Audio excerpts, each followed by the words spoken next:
रहीम कैसे हैं आप सब। उम्मीद करता हूँ सब ठीक ठाक होंगे। जो मेरे चैनल पे न्यू है चैनल को सब्सक्राइब करें, वीडियो को लाइक करें, शेयर करें उन दोस्तों तक जो कि नॉर्थ साइप्रस आना चाहते हैं, जिनको वर्क वीज़ा की या स्टूडेंट वीज़ा की किसी तरह की इन्फॉर्मेशन चाहिए।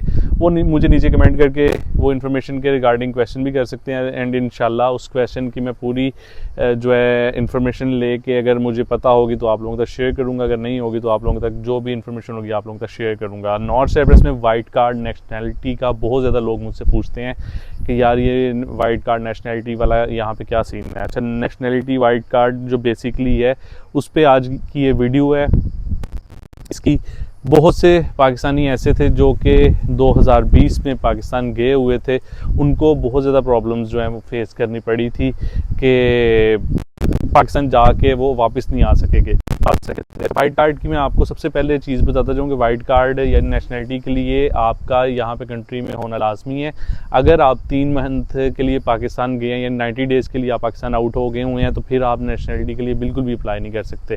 2020 में आप लोगों को पता होगा जिस तरह कोरोना आया था तो उसको लेके ही मतलब बहुत ज़्यादा पाकिस्तानी थे जो थे 200-250 ऑलमोस्ट पाकिस्तानी थे जो पाकिस्तान में रह गए थे और इस प्रॉब्लम को जो है वो फेस कर रहे थे और वो जब वापस आए थे तो वो नेशनैलिटी के लिए अप्लाई नहीं कर पाए।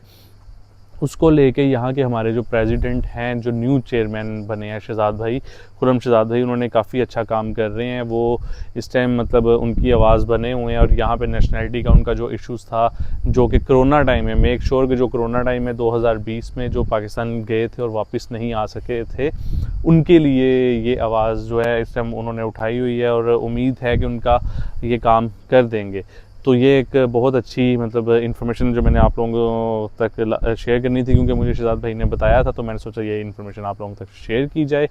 और इसके अलावा इंशाल्लाह मज़ीद कोई और अपडेट या ये कंफर्म भी हो गया यानी कि 200-250 बंदा जो भी एग्जैक्ट आई थिंक 250 उन्होंने मुझे लोग बताए थे तो इंशाल्लाह उनकी ये जो है मामला भी ठीक हो जाएंगे। बाकी आज की वीडियो जस्ट यही इन्फॉर्मेशन थी आप लोगों के साथ।